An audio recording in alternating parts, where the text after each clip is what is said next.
Va ora in onda Casa Stipancic.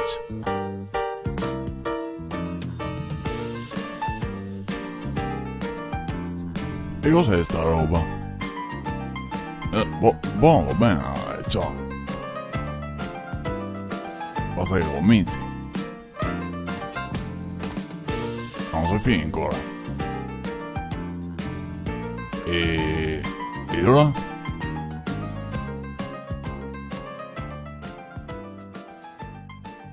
Allo Brian, vieni a sentarti qua col nonno. Dai che così ci facciamo una bella ciaccogliata. Cosa mi conti di bello? Ah? Niente. Ah, benone, dai. Stai diventando proprio un ciaccoglione. Eccoci Brian, come c'è? Eh. Cosa fate di bello? Ascolta, vuoi che dopo andiamo giù in strada che così ti imparo come che si traversa la strada? Per andare a scuola. Ciano, scusa un attimo, vieni di là per piacere. Sì, arrivo.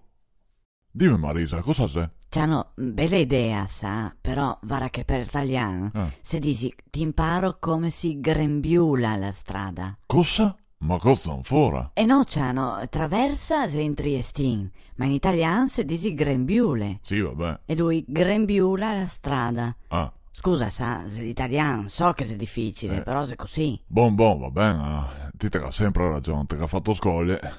Torniamo da là del pizzo, dai. Sì.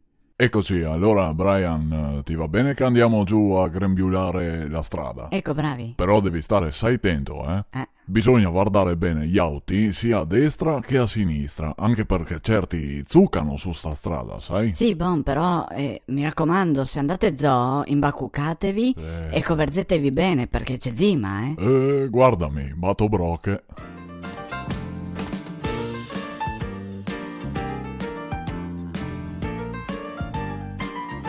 Già finito? Come? Ma mi volevo andare avanti, scusa. Ah, è buono, Ciao, mi non capisco sta roba.